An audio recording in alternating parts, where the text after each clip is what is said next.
A lógica dessa sequência é a seguinte: uma vez que você tem estabelecida a fonte, a base da teologia, que é a Escritura, vem a pergunta: como é que nós vamos agora interpretá-la? Porque a Bíblia é um texto.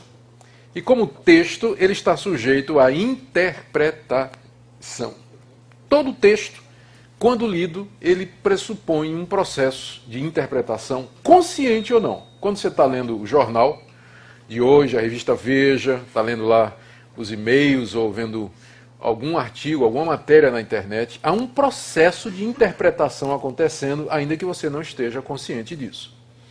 Então, tem ainda o fato de que, partindo na mesma Bíblia, pessoas que igualmente acreditam que ela é autoritativa, inspirada e infalível, chegam a conclusões diferentes. Então essa questão da interpretação ela é fundamental para que a igreja tenha uma teologia saudável. Para que nós tenhamos consciência de que nossa teologia é bíblica, nós precisamos estar certos de que nós estamos interpretando a Bíblia da maneira correta. Assim, o alvo da minha palestra agora é mostrar a importância da teologia, a importância da interpretação correta para que se tenha uma teologia que seja realmente bíblica. E eu vou fazer isso defendendo um método chamado gramático histórico de interpretação, contrapondo a outros métodos, especialmente ao método histórico crítico. É isso que eu pretendo fazer aqui. Esse nome gramático histórico é o nome que foi dado ao método de interpretação da Reforma Protestante. Para mim, ele é mais antigo do que a Reforma. Você vai encontrá-lo na Escola de Interpretação de Antioquia, já no século III. Os princípios estão lá. Mas ele ganha corpo, esse sistema, ele ganha notoriedade e corpo e se firma na igreja a partir da Reforma Protestante. Só que esse nome gramático histórico, ele não aparece na Reforma, mas cerca de 150, 200 anos depois, no chamado período do escolasticismo protestante ou da pós-reforma. Então é lá que surge o nome desse método. Mas ele remonta ao período dos pais apostólicos. E eu quero defender aqui que ele continua sendo o método por excelência do cristianismo histórico, porque está ligado a esse conceito de uma Bíblia inerrante. Nem todo método de interpretação cabe numa Bíblia inerrante. Eu vou querer mostrar isso. Se você parte do pressuposto de que ela é a palavra de Deus, verdadeira em tudo que afirma, você vai ver que isso acaba conduzindo a um determinado método de interpretação. Uma das evidências que eu dou para vocês é que na própria Confissão de Fé de Westminster, que é considerada, ou que foi a última grande confissão a ser escrita, e portanto ela bebeu da sabedoria de todas as outras, né, por isso é a mais perfeita, né? Então, vocês vão ver que já no capítulo 1, quando ela fala de escritura, ela já amarra um sistema de interpretação. Ela já diz como é que essa escritura tem que ser interpretada. Isso é esclarecedor, não é? Eles perceberam que se você aceita a Bíblia como palavra de Deus, a fonte da verdade, então significa que para lê-la você vai ter que seguir determinados pressupostos, você vai adotar determinadas posturas com relação a esse texto para você chegar ao seu conhecimento. Aqui eu quero lembrar para vocês, 2 de Pedro 3, de 15 a 16. Deixa eu ver se eu consigo aqui localizar esse trecho. 2 de Pedro, disse que era quanto? 15 a 16. Tende por salvação a longanimidade de nosso Senhor, como igualmente nosso irmão Paulo vos escreveu, segundo a sabedoria que lhe foi dada. Ao falar acerca desses assuntos, como de fato costuma fazer em todas as suas epístolas, nas quais há certas coisas difíceis de entender, que os ignorantes e instáveis deturpam, como também deturpam as demais escrituras para a própria destruição deles. Desses dois versículos aqui, nós tiramos algumas inferências. A primeira é que os escritos apostólicos, desde cedo, eles passaram a circular nas igrejas como fonte última de autoridade, substituindo a presença apostólica. Vocês notaram, aqui já é o segundo ponto, que Pedro considera as cartas de Paulo como escritura e, portanto, inspiradas e autoritativas. Veja o verso 16, olha. Paulo costuma falar acerca desses assuntos em todas as suas epístolas, nas quais há coisas difíceis de entender, que os ignorantes e instáveis deturpam, como também deturpam as demais escrituras. Quer dizer, Pedro já considerava os escritos de Paulo como escritura em pé de igualdade com aquelas do Antigo Testamento. Tá? Então, se a gente aceita a autoria tradicional de Pedro, aí por volta da década de 70, talvez, não muito mais do que isso, né? Meados da década de 60, final da década de 70, então, cedo você vai ver que os escritos paulinos estavam circulando pelas igrejas e já sendo aceitos com status de escritura, mesmo pé de igualdade do Antigo Testamento. Segundo ponto aqui, é que é possível reconhecer claramente os conceitos que um autor quis transmitir em seus escritos. Porque quando Pedro, voltando ao texto aqui, ele diz que o amado irmão Paulo escreveu sobre salvação e a longanimidade de nosso Senhor, significa que Pedro leu Paulo e entendeu o que é que Paulo quis dizer. Então a compreensão desses textos é possível. Por outro lado, às vezes há nesses escritos trechos difíceis de entender, como o próprio Pedro vai dizer, não é? Que há passagens complicadas ali. Entretanto, mesmo esses textos difíceis de entender, eles não permitem interpretações aleatórias. Algumas delas são claramente deturpações do sentido original pretendido pelo autor. Senão Pedro não teria dito que esse pessoal deturpa, ou seja, há um limite até onde você pode ir na interpretação. Há uma certa elasticidade, pelo fato de que há passagens difíceis. Mas isso não quer dizer que qualquer interpretação serve, porque Pedro está dizendo que há aquelas interpretações que são deturpações do sentido original e que isso é uma coisa séria, porque acarreta o quê? A destruição dos que interpretam dessa maneira. Tá? Então eu gosto dessa passagem porque você encontra aqui praticamente quase que todos os princípios, né, ou pelo menos uma boa base para a gente já lançar a ideia de que a interpretação ela é necessária porque há passagens difíceis, mas isso não quer dizer que toda interpretação é válida, porque algumas são deturpações. Isso é coisa séria, não é uma questão de opinião, porque Pedro coloca em risco aqui o destino eterno daqueles que vão por esse caminho. Né? Só o verso 17 ainda, ele diz, aqui, olha, ele chama esse pessoal e diz, vós, pois, amados, prevenidos como estáis de antemão, acautelai-vos, não suceda que, arrastados pelo erro desses insubordinados, descaiais da vossa própria firmeza. Ele chama esse pessoal de insubordinado, ou seja, diz que essa interpretação é resultado de uma atitude de rebelião contra a autoridade de Deus. Contra a autoridade de Deus. Então, há uma inimizade no coração contra Deus e, como resultado, a pessoa vai se aproximar da Escritura não submissa à Escritura. E aí vai usar a Escritura para o propósito que ele deseja. Né? Então, Pedro está dizendo que algumas interpretações elas não são resultado apenas de uma questão de compreensão intelectual, mas são fruto de um coração insubordinado, de gente que não se sujeita à autoridade da palavra de Deus. Paulo diz isso, né? Mais adiante, gente que tem coceiro no ouvido, né? Fala de mulherzinhas que aprendem, nunca pode chegar ao conhecimento da verdade, que vive de casa em casa, falando mal dos outros, e enfim, por aí vai. Mas hoje em dia a gente sabe que o número de homens que estão na internet fazendo isso, né, dizendo que não deve, batendo papo e tudo mais, é bem maior do que de mulheres. Então, bom, vamos falar aqui da Reforma Protestante. A interpretação como marca dos reformados. A gente sabe que os reformadores, desde cedo, eles tiveram diferenças.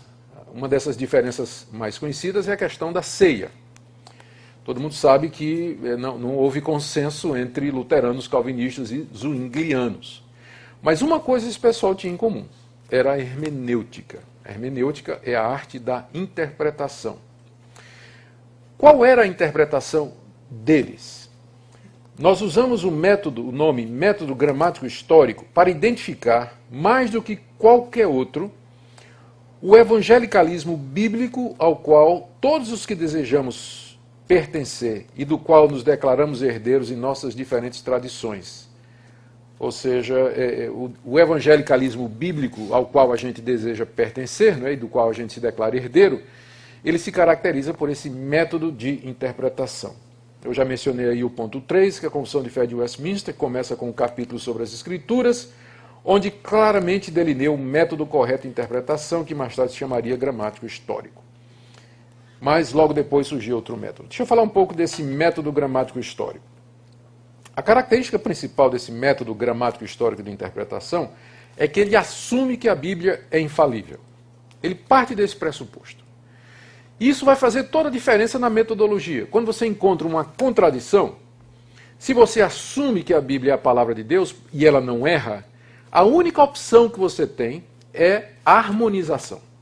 Você não vai colocar um texto contra o outro. Você vai resolver a contradição tentando uma interpretação que harmonize, que possibilite aceitar as duas declarações como sendo verdadeiras.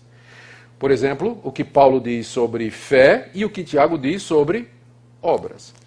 Os liberais, que não acreditam na inspiração bíblica e, portanto, na sua inerrância e infalibilidade, eles não terão nenhum problema em dizer que um está certo e o outro está errado. São duas teologias, conflitantes e diferentes.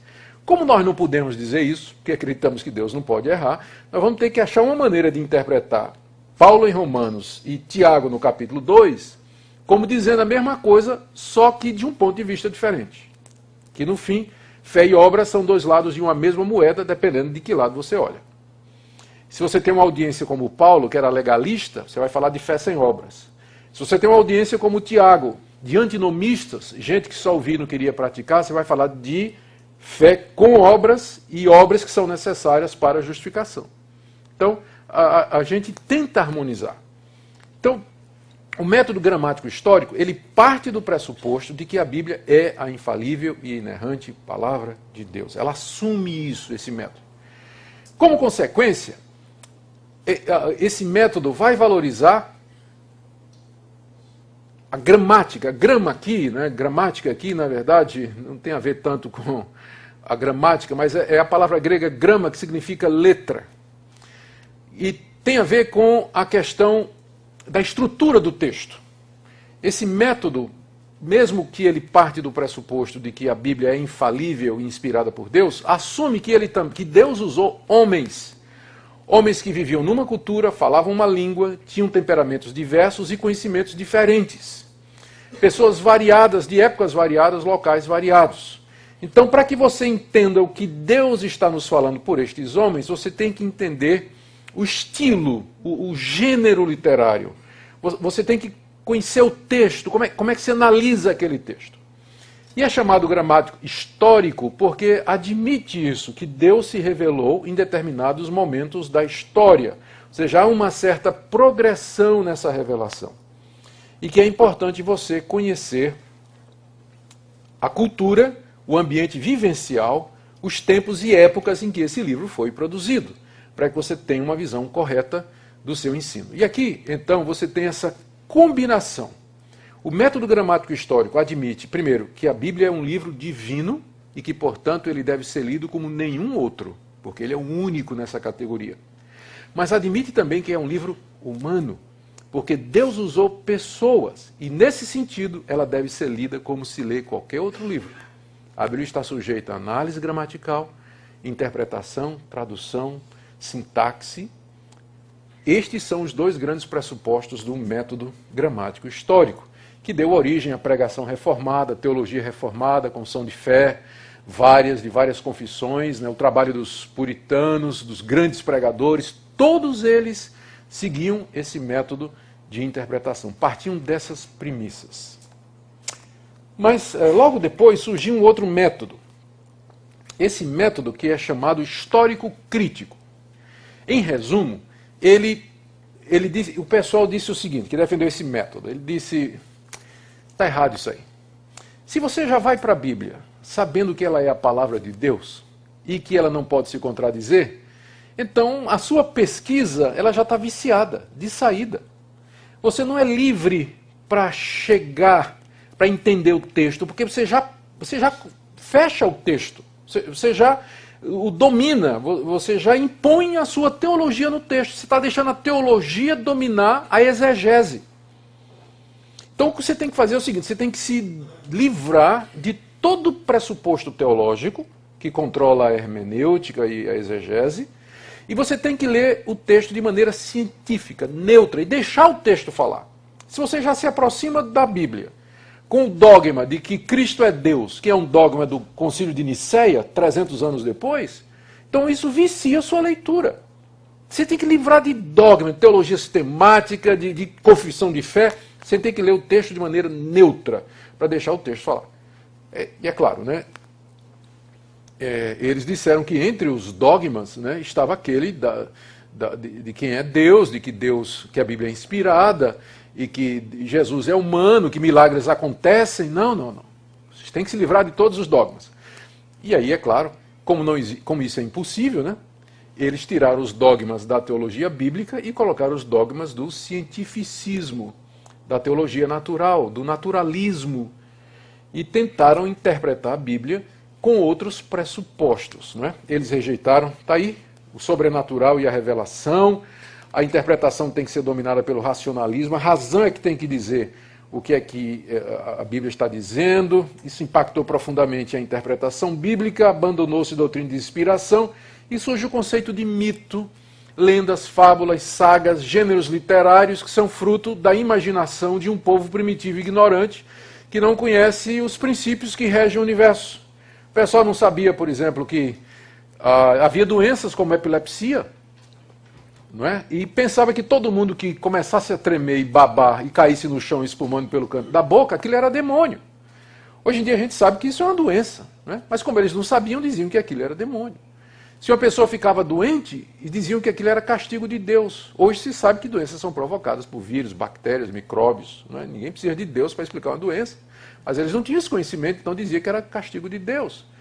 Não é? Queriam dizer que Jesus era uma pessoa extraordinária e inventaram aquela história de que ele multiplicava pães, andava por cima da água. E finalmente, quando eles se decepcionaram com a morte de Jesus, porque pensavam que Jesus ia trazer o reino de Israel, alguém teve a brilhante ideia de que a morte de Jesus não foi em vão, porque tinha morrido pelos nossos pecados. E aí então Jesus ressuscita de uma morte inútil. A ressurreição de Jesus é o resgate da sua morte no querigma. Quando os discípulos começam a pregar que Jesus morreu pelos nossos pecados, é ali que Jesus ressuscita. Ele nunca ressuscitou dos mortos mesmo, né? Claro, continua lá enterrado na Palestina. Mas a ressurreição é o resgate da sua morte aparentemente em vão. Os discípulos inventaram, especialmente Paulo, né, a ideia da justificação pela morte de Jesus. Tal, porque não existe milagre. Quem de vocês já viu um morto ressuscitar? Cadáveres não voltam, né? Está aí, para provar isso. Tudo era mito, lenda, história. Então, o método crítico, gente, eu não estou acreditando nisso não, tá? Porque eu estou vendo gente dizendo assim, ó, não, viu?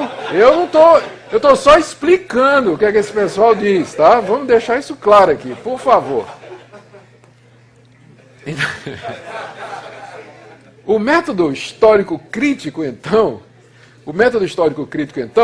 ele tem como objetivo separar a verdade e o mito que você tem na Bíblia. A pessoa mais famosa aqui é o Bultmann, né? Rudolf Bultmann, um alemão que ele popularizou muito a chamada crítica da forma, em que ele lançou um programa de desmitologização da Bíblia. Você tem que descobrir as diferentes camadas de mitos que tem na Bíblia, e então, para você poder interpretá-la corretamente. Só para dar uma ideia do programa dele, ele dizia o seguinte: os primeiros discípulos apenas acreditaram que Jesus era um Messias. Então, o judaísmo de Jerusalém acreditava que Jesus é o Messias. Mas aí, quando eles começaram a pregar o evangelho na Judéia, fora de Jerusalém, os judeus não de Jerusalém, não palestínicos, inventaram o conceito de que Jesus era Senhor, Kyrios, porque eles estavam mais familiarizados com as religiões do Império Romano. E aí, quando o evangelho se espalhou e saiu dos judeus e foi para os gentios, então surgiu o conceito de que Jesus é Deus pela influência das religiões de mistério. E o principal responsável é Paulo. Tá? Então, no centro mesmo do evangelho, Cristo nunca disse que era Deus. Isso é uma conclusão de Paulo na terceira camada. Então ele diz assim, o evangelho é como uma cebola. Então você tem que remover as camadas para chegar no Jesus da história. Porque o Jesus que você tem ali é o Cristo da fé dos discípulos e de Paulo. Você tem que sair removendo as camadas para chegar no Jesus da história. Então, onde você encontrar declarações de que Jesus é Deus, isso aí foi produzido no cristianismo gentílico, pode jogar fora, isso é posterior, isso é do ano 80, ano 90, isso não é o Jesus da história. Onde você encontrar declarações de que Jesus é Senhor, anos 60, anos 70, talvez 50, 70, isso aí no judaísmo gentílico, da dispersão, joga fora, não é o Jesus original. Quando você encontrar só referências a Jesus como Messias, você está no judaísmo de Jerusalém, aí você está próximo. Aquela camada é mais próximo de ser autêntica. E finalmente, quando você encontrar Jesus, ou aqueles textos sobre Jesus, ou descrições de Jesus envolvido mais com questões sociais, reforma do judaísmo e tudo mais, ali você tem o Jesus da história. E segundo Bultmann, só 10% dos ditos de Jesus são autênticos. Né? O resto é essas camadas que foram feitas e interpretadas pelos liberais. Então, esse é um método histórico crítico. O resultado é um fracasso completo, porque depois de descascar a cebola e destruir completamente o cânon bíblico, né, o que esses homens botaram no lugar? Você começa a ler os críticos, esses teólogos liberais, e você vai ver que eles não conseguem chegar a uma conclusão quem era Jesus. Já que os evangelhos não nos dão um quadro confiável de quem era Jesus, então quem era Jesus? Aí você vai encontrar as opções. Era um reformador social, era um profeta, à semelhança dos antigos profetas, era um camponês mediterrâneo, era um camponês que vivia às margens do Mediterrâneo, que gostava de falar com frases enigmáticas e difíceis, contando parábolas de história, que ia de cidade em cidade contando histórias e parábolas e tudo para ter seguidores.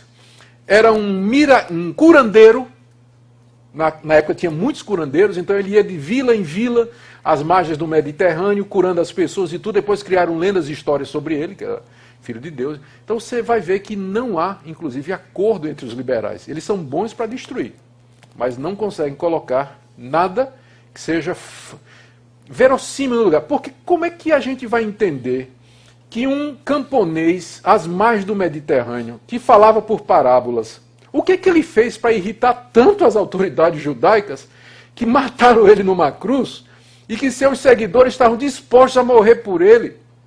Será que um camponês, né, como é que, se ele era só um camponês que vivia contando história nas margens do Mediterrâneo, como é que explica isso? Então eles não conseguem responder determinadas coisas. A ideia da escatologia, o surgimento da escatologia, a ideia da vinda do reino em duas etapas. De onde vem isso, se Jesus era apenas um contador de histórias, um curandeiro, um profeta, um reformador social? De onde surgiram essas ideias? Então eles mesmos não têm acordo sobre isso. E então o método histórico crítico, já em 1975, um liberal escreveu um livro que se tornou clássico, Gerhard Meyer, um alemão de Tübingen, O Fim do Método Histórico Crítico. Ele disse, esse método, ele não respeitou a Bíblia. Ele diz isso, né? Porque qualquer método de interpretação ele tem que se adequar ao objeto de estudo. E esse objeto de estudo diz que é a palavra de Deus. Então, e ele detona o método histórico crítico. Ele se converteu, né, dessa situação. Amém, né? Método gramático histórico. Muito bem, esse é um método, então, que obriga você a estudar, obriga você a ler, pesquisar, e ele exige mais tempo dos pastores, não somente para orar, porque parte do pressuposto de que a Bíblia é um livro divino, né, e se é a palavra de Deus, você tem que falar com o autor, né, você tem que pedir a Deus iluminação, e você tem que estudar, porque é um livro humano, tem que pesquisar. Significa renúncia do caminho fácil, porque nos obriga a encarar o que a Bíblia está realmente dizendo e confrontar a nossa tradição, e força as igrejas a investir na preparação de pastores que sejam competentes para interpretar a Escritura. Se Para ter uma boa teologia, você precisa ter um método bom de interpretação, significa que as igrejas têm que investir nos intérpretes. Mandar os pastores estudar a Bíblia, entender a Bíblia, comprar boa literatura, bons comentários, se possível aprender as línguas originais, estudar teologia, estudar com autores e com mestres. Mas há um investimento, porque o pessoal que não tem esse apreço pela Bíblia e não tem essa compreensão, abre a Bíblia em qualquer lugar e prega qualquer coisa. Então nunca vai ter uma teologia saudável na igreja. Se você tem essa visão da Bíblia, e que é preciso labutar e trabalhar para interpretá-la, isso então vai obrigar, inclusive, aí, a uma revisão do papel do Espírito Santo na interpretação. Deixa eu fazer aqui um teste com vocês. Imagine que eu coloquei aqui nessa sala 10 ateus que sabem grego, hebraico, aramaico, conhecem história, teologia, religiões comparadas. E naquela sala eu boto 10 crentes que só sabem ler português, mas são homens de oração, de jejum, piedosos, homens de Deus, homens e mulheres de Deus. E eu dou para eles o texto de 1 Coríntios 15. O que farão os que se batizam pelos mortos? E peço que eles deem a interpretação. Qual dos dois grupos você acha que vai dar a melhor interpretação do texto? Os crentes que só sabem ler português, nunca estudaram nada, só tem Bíblia, nunca leram mais nada, ou os ateus que têm todo esse conhecimento? Quem vai dar a melhor interpretação? Minha opinião, os ateus. Porque boa parte de interpretação bíblica é leitura de texto, é regra, é análise, gramática, língua, sintaxe, comparação, conhecer o contexto. O Espírito Santo não vai ajudar preguiçoso. Pode ter certeza. Aquela promessa que diz, o Espírito Santo vai ajudar vocês a falar. Lembra quando Jesus disse, quando vocês forem presos e levados diante de governadores, não se preocupe com o que você vai falar. Porque naquela hora o Espírito Santo vai ensinar. Tem gente que pega aquela passagem para justificar a não preparação, né, dos seus sermões, dos seus estudos, da sua teologia. Não creio que aquela passagem se aplique ali. Tá? De fato, esse método requer empenho na interpretação da Escritura. Deixe-me terminar? Não, ainda tem mais tempo, tem uns 10 minutos, né? Ótimo. Então, vou terminar com algumas razões para essa afirmação. Por que é que o método histórico, gramático histórico, ele é um método por excelência de interpretação? Primeiro, mais do que qualquer outro sistema hermenêutico, ele honra as Escrituras. Uma das principais características dos evangélicos e do cristianismo histórico é o alto apreço pelas Escrituras, seus atributos, como inspiração, autoridade, infalibilidade, coerência e suficiência. Ser reformado é ter essa atitude para com as Escrituras. O método gramático histórico parte dessa autoestimativa e apreço pelas Escrituras. Ser reformado hoje no Brasil, portanto, é ter a mesma atitude que o cristianismo histórico tem para com as Escrituras. Palavra de Deus, inspirada, autoritativa, verdadeira em tudo que afirma, juiz supremo em todas as controvérsias. Eu estou dizendo que esse método de interpretação, mais do que qualquer outro, ele honra as Escrituras e, portanto, ele está próximo, mais próximo da nossa tradição. Certo? A tradição reformada. Segundo, esse método, ele mantém em equilíbrio a tensão entre oração e labuta no estudo da Bíblia. Os reformados, seguindo o cristianismo histórico, sempre procuraram manter em equilíbrio o espírito e a erudição no labor teológico. O método gramático histórico adota o binômio orare et labutare. Esse é o dístico de Calvino. Calvino tinha um dístico, onde estava escrito orare et labutare. Ou seja, orar porque a Bíblia é divina e labutar porque ela é humana. Labutar significa ler comentário, ler bom livro, pesquisar, aprender língua original se der, e para fazer bons cursos, sempre estar se atualizando, lendo para compreender esse livro. Então, orar porque a Bíblia é divina e labutar porque ela é humana, pois é um texto e, como tal, nós precisamos lê-lo da maneira correta. A interpretação alegórica, neomística, descuida do labutare. Tem um sistema de interpretação muito popular nos nossos dias que é o alegorista. O método alegórico, ele não está preocupado com o que o texto está dizendo. Ele simplesmente procura comparações ou similaridades entre o evento bíblico e uma determinada situação. Então, a pessoa que é um pregador alegórico, ele não está preocupado em estudar a Bíblia com profundidade, porque qualquer texto serve para ele pregar um sermão. Qualquer texto serve. Eu vou dar um exemplo de uma alegoria. A parábola do bom samaritano. Essa é muito conhecida, todo mundo, é atribuída a Orígenes, que era um grande alegorista. Parábola do bom samaritano. O judeu que desce de Jerusalém para Samaria é Adão. Ele é assaltado, é a queda. Passa o sacerdote e o levita, é a lei e os sacrifícios que não pode ajudar o homem. Passa o bom samaritano, que é Jesus, põe vinho nas feridas dele, que é o sangue pelos nossos pecados, levanta ele, que é o novo nascimento, põe em cima do jumento, que é o evangelista. Foi mal isso daí. Leva o homem até a estalagem, que é a igreja, e lá chega para o estalageiro, que é o pastor, dá 2 moedas para ele, que é o batismo em Santa Ceia, e diz, cuida dele até que eu volte, que é a segunda vinda. É uma interpretação totalmente alegórica do texto, porque não é isso que a parábola do bom samaritano está querendo dizer. Isso é uma alegoria. Não é? Então, a alegoria é fácil. Se você for criativo, você não precisa estudar a Bíblia. Né? Basta ser criativo. Você cria sermões, cria ideias, práticas, baseadas numa interpretação alegórica da Bíblia. Isso é uma teologia saudável? Não. Porque sua tarefa como teólogo, como pastor e mestre, é responder essa pergunta. O que é que a Bíblia está dizendo? Qual é o sentido do texto? Para em cima dele você construir sua praxis, o seu método de ação. A interpretação alegórica descuida do Labutari e o método histórico crítico tende a esquecer o horário. Porque o liberal não ora, ele medita, né? O liberal não ora, ele faz uma reflexão. Isso foi alguns liberais que disseram isso aí. Porque a Bíblia não é um livro divino para ele, né? Orar para quê, né? As novas hermenêuticas, elas tendem a esquecer as duas coisas. As novas hermenêuticas são relativistas, não levam em consideração nem a autoridade da Escritura e muito menos a sua inspiração. E como eles dizem que a interpretação é uma coisa do leitor, quem determina o sentido do texto é o leitor, então não há necessidade nem de labutar e muito menos de orar, não é? Então, o método gramático histórico, ele obriga o crente, o teólogo, o pastor, a orar, porque ele pressupõe que a Bíblia é um livro divino, inspirado, e a labutar, porque é também um livro humano.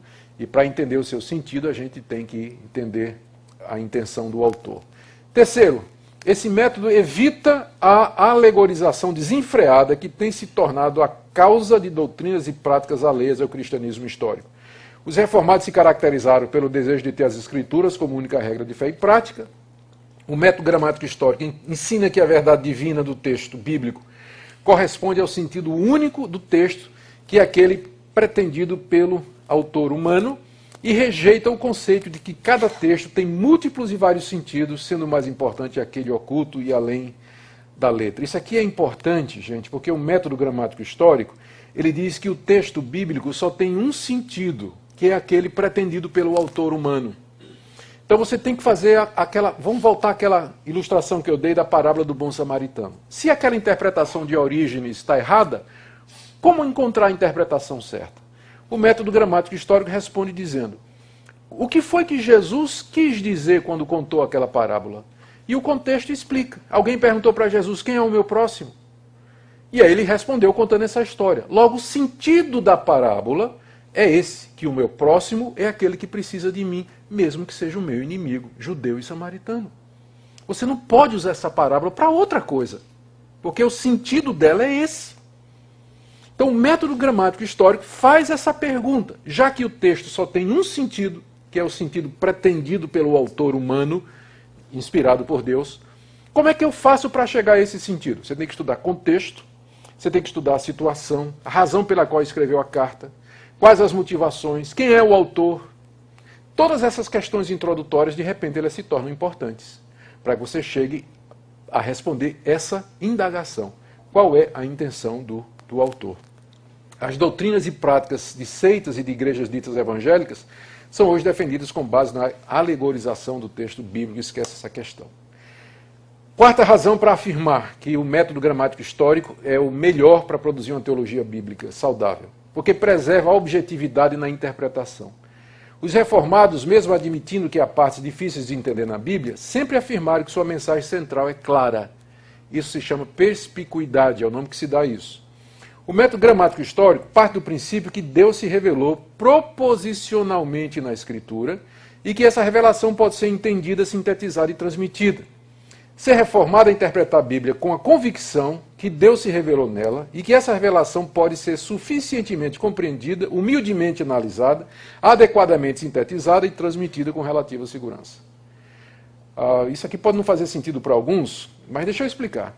Tem gente hoje que diz que a teologia é uma empreitada inútil, porque Deus, quando se revelou, ele não se revelou teologicamente. Deus se revelou através de histórias, poesia, parábolas, narrativas. Então não há proposições na Bíblia. Na hora que a igreja pega a Bíblia e elabora uma teologia, teologia é uma série de proposições, não é? Declarações. Então a igreja está traindo Deus, porque a maneira de Deus se revelar não foi nos dar um sistema unificado de teologia. Mas ele disse várias coisas através de dramatização, encenação, fatos, história, poesia, parábolas.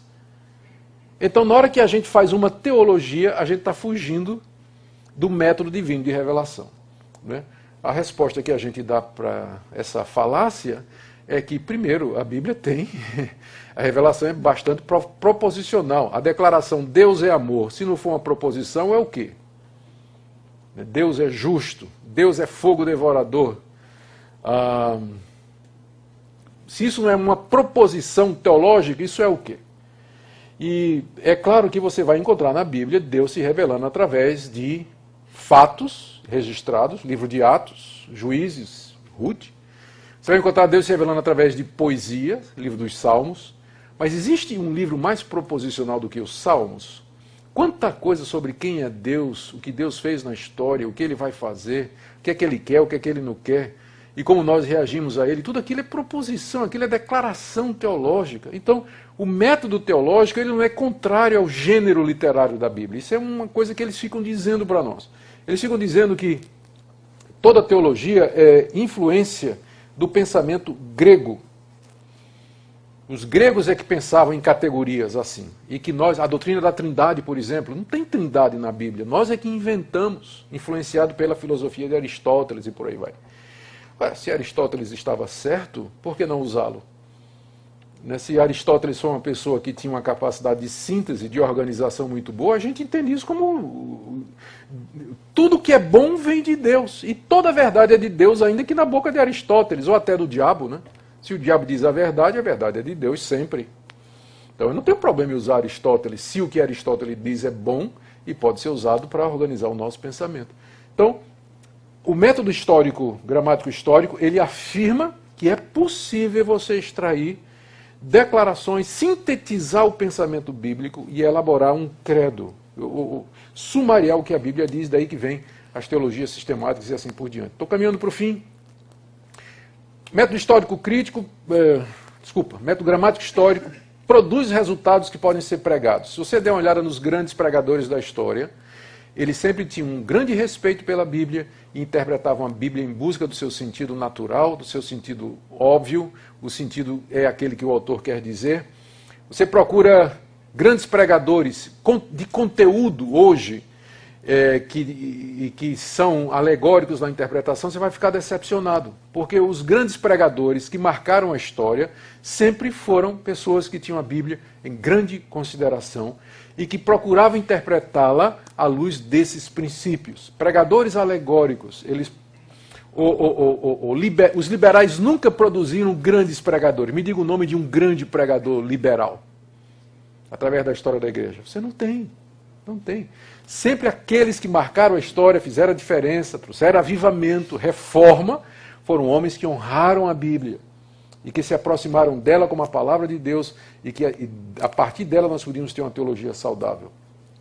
Por último, impede o retorno de uma casta eclesiástica que se arroga como guardiã dos mistérios de Deus.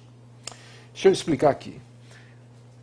Se você é um intérprete alegórico da Bíblia, aquele tipo que acha na Bíblia coisa que mais ninguém acha, Né? Então, que mensagem você está passando para a sua igreja quando você prega assim, ou quando você constrói uma teologia ou uma prática em cima de interpretações alegóricas?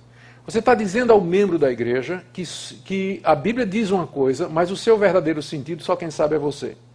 Feito aquele pastor que prega o sermão alegórico, na saída um membro cumprimenta e diz: pastor, eu já li esse texto 30 vezes, eu nunca vi isso que o senhor está dizendo. Nunca vi porque não está lá, né? Não está. O pastor ficou... Então, cria a ideia de que o verdadeiro sentido da Bíblia é tão espiritual que só essa casta de pessoas espirituais, intelectuais, podem compreendê-la. Quando, na verdade, a doutrina da reforma é que a mensagem salvadora da Bíblia é aberta a todos. Que qualquer pessoa, no uso dos meios normais, pode ter uma compreensão salvadora da mensagem da Escritura. Então, o método gramático histórico evita a criação disso aí, porque é um método simples, é mais uma atitude para com a Bíblia, vocês estão percebendo, não é? Eu concluo. Um retorno ao uso coerente do método gramático histórico pode ser crucial para uma reforma do protestantismo brasileiro, como foi na igreja do século XVI. A gente fala em reforma, que a igreja hoje está ruim, o que é que estão fazendo com a igreja, né? Como é que vamos resolver essa decadência geral da igreja? Eu creio que boa parte desses problemas vem dessa falta de consistência na interpretação desse livro que todos nós amamos e recebemos como palavra de Deus. Que a gente não presta atenção nas suas características, que exige de nós uma dedicação maior. A ferramenta principal dos reformadores foi uma postura para com a Bíblia e a leitura que rompeu com a quadriga medieval. Quadriga, eu devia ter falado antes. A quadriga medieval dizia que a Bíblia, cada texto da Bíblia tem 4 níveis de sentido.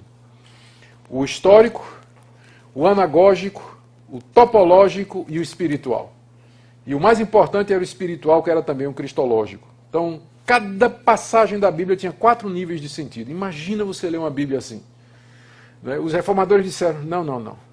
A Bíblia só tem um nível de sentido, que é o sentido natural das palavras. O puritano John Owen disse: o sentido do texto é aquele contido nas palavras, e nada mais do que isso, seguindo a tradição da reforma protestante. E é isso que nós acreditamos, né? Não tem um sentido oculto por detrás. A Bíblia é pública, por assim dizer. Deus queria que a gente a entendesse. Deus queria que a gente entendesse. Bom, a crise de identidade que vive a nossa igreja tem como uma das principais causas a falta de consistência e coerência no emprego desse método que sempre acompanhou o cristianismo histórico. Então, termino fazendo a ligação. Teologia que seja bíblica, ela tem que partir, o nome já está dizendo, da Bíblia, mas ela tem que ser considerada como autoridade. E como é que eu a interpreto? No seu sentido natural, simples. Para fazer isso eu tenho que ler, eu tenho que estudar, tenho que me preparar e pedir que Deus me oriente, porque esse livro é um livro que procede da boca do próprio Deus. Então, essa combinação de oração e labuta vai nos guiar na correta interpretação da palavra de Deus. Muito obrigado. Perguntas? Tem uma pergunta da internet. Vamos lá aí, os nossos internautas. Luciano Rios. Ele pergunta assim: Reverendo Augustus, a partir da ótica da inerrância bíblica, como entendemos a eficácia da mensagem? Ou seja, quando verificamos que há vários modos de ver uma mesma passagem, como resolver isso? O texto ele tem um sentido, mas ele pode ter diferentes aplicações. Salmo 23 quer dizer uma coisa só, que Deus cuida de mim como um pastor cuida de suas ovelhas. É esse o sentido do Salmo, não adianta buscar outro. Todavia, esse Salmo vai ter uma aplicação para mim quando eu estiver doente, vai ter uma aplicação diferente quando eu estiver com um problema financeiro, vai ter uma aplicação diferente quando eu estiver passando por uma outra necessidade. Mas o sentido é o mesmo, só tem um sentido. Deus cuida de mim como um pastor cuida de suas ovelhas. A aplicação, ela varia de acordo com as circunstâncias. Então, é preciso fazer essa distinção entre sentido único e aplicação diversa. O pessoal, na hermenêutica, chama isso também de a diferença entre sentido e significado. Sentido é aquilo que o texto quis dizer. Significado é aquilo que o texto me diz hoje. Tá? Mas o significado ele não pode estar longe do sentido, né? Ele é uma decorrência do sentido. Então, mais alguma pergunta? Doutor Aristide, da Igreja Batista em Santa Maria, São José de Ubá, Rio de Janeiro. Num certo concílio, foi perguntado ao candidato sobre onde iriam os mortos. E ele respondeu, foi dando as respostas, e depois, no final, para resumir, ele citou a parábola do rico e do Lázaro. E um pastor levantou e falou que ele deveria estudar mais, porque aquilo ali era uma alegoria feita por Jesus. Uhum. Qual a resposta que o senhor daria a esse pastor? Eu faria uma análise, assim, na hora. Se eu não tivesse tempo para responder, tivesse num concílio, eu só diria o seguinte: tá, mas é uma alegoria de quê? É uma alegoria de quê? Quando Jesus disse que o homem morreu, foi para o inferno, lá estava sofrendo e tudo mais, aquilo é uma alegoria. Tá, não é aquilo, mas o que é então? Porque geralmente uma alegoria, a palavra alegorizar significa dizer uma coisa em termos de outra. Você está dizendo uma coisa, mas você está significando outra. Só que essa outra, ela tem que ter alguma relação com o que você está dizendo, não é? Então, Jesus estava alegorizando o quê? Era o que eu perguntaria para ele. E o céu é que não era, né? Jesus usaria aquilo para uma alegoria do céu? Jesus estaria usando aquilo para uma alegoria, então, de uma situação de tormento e de sofrimento depois da morte. Pode ser que não seja literal com fogo, né? Tá, tudo bem. Mas que era, no mínimo, semelhante a ser queimado o sofrimento. Para a gente conceder o mínimo, né? No mínimo seria alguma coisa semelhante a ser queimado. Então eu daria de cara isso aí. Se eu tivesse mais tempo para elaborar uma resposta, eu diria, bom, vamos dar uma olhada nas parábolas que Jesus contou, vamos ver todas elas, e ver se elas são alegorias ou são ilustrações de verdades. E a gente vai ver que é esse último caso. Quase todas as parábolas que Jesus contou eram, na verdade, ilustrações que Jesus ou fez na hora, histórias que ele imaginou na hora, ou que ele tirou da vida prática, ou de eventos conhecidos, mas para ilustrar uma verdade espiritual. Então, a resposta seria isso. Vamos pegar o texto à luz do seu contexto. Analisar uma parábola à luz das demais parábolas para ver se essa teoria se sustenta, e ela não se sustenta. E tem outra coisa também. É a única em que Jesus diz o nome de alguém. Lázaro. Por isso alguns acham que não é parábola. Jesus está narrando um fato histórico, que tem um nome, Lázaro. Obrigado. Nada. O método histórico crítico trouxe alguma contribuição reconhecida aí pelos conservadores na interpretação bíblica, ou a gente joga tudo fora sem distinção? Nunca é bom, né, jogar tudo fora, né, sem distinção, né, porque eles fazem isso conosco. Eles jogam fora, não quer saber. Nem F.F. Bruce eles aceitam, em seminário liberal. Né? F.F. Bruce é um grande erudito, assim, nem isso eles aceitam. Você pegar a bibliografia de um curso de teologia de um seminário liberal, não tem um único conservador no meio. Mas se você for para um seminário bom, teológico, firme, conservador, você vai encontrar na bibliografia indicação de liberal. Eu, pelo menos, quero que os meus alunos leiam Bultmann. Né? Só que na sala de aula a gente vai discutir. Eu quero que eles leiam Barth, Tillich, faço questão que eles conheçam.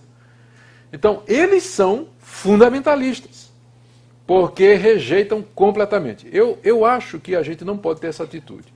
Uma das contribuições do método histórico crítico foi que nos apontou a necessidade de um conhecimento maior e melhor do mundo bíblico, da literatura bíblica e dos gêneros literários. Não é que isso não era reconhecido pelos conservadores. Né? Eles estavam muito ocupados estudando a Bíblia para pregar e para cuidar dos seus rebanhos. E quando vem um ataque como esse, a igreja é sempre reativa, né? Ela só age quando é atacada.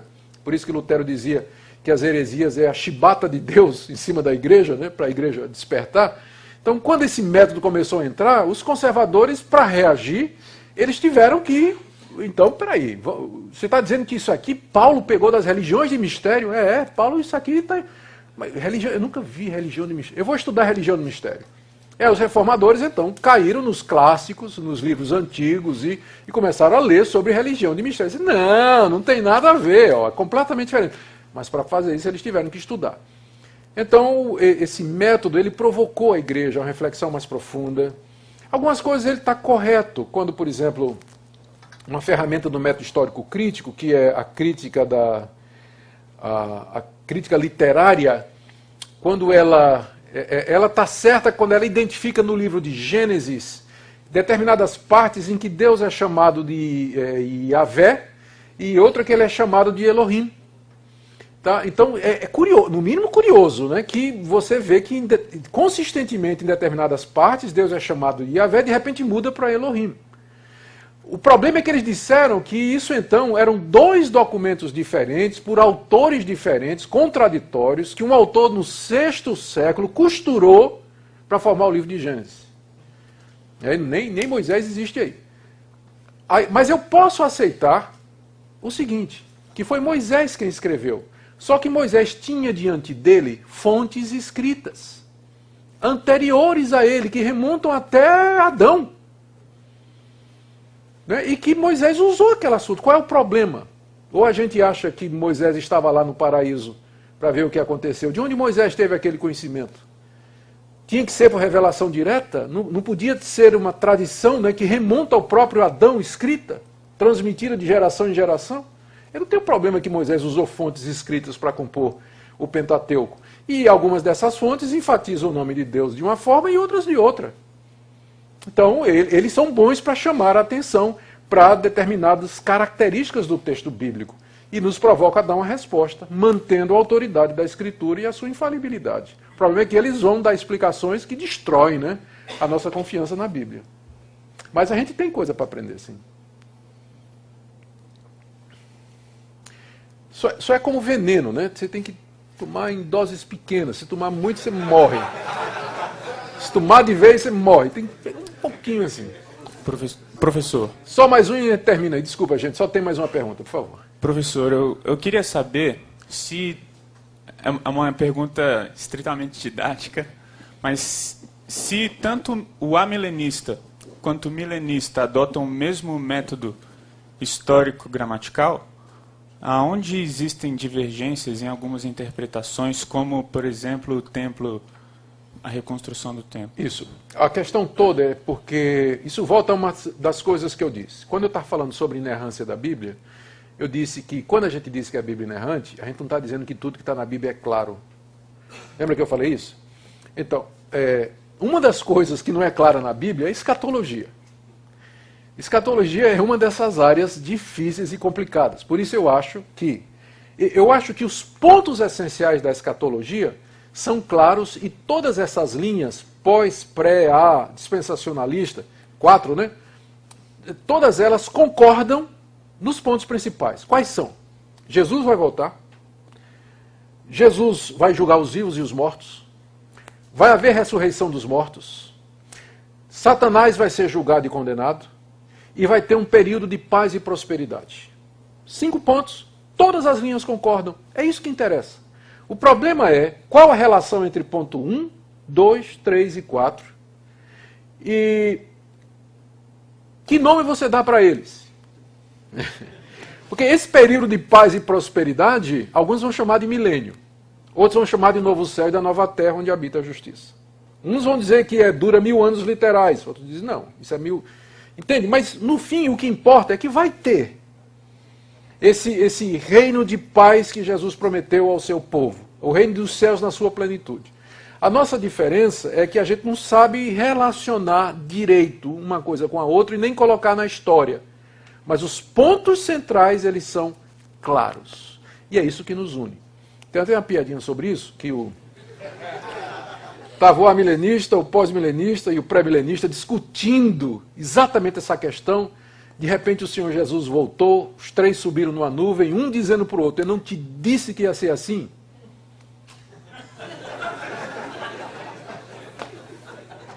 Muito obrigado.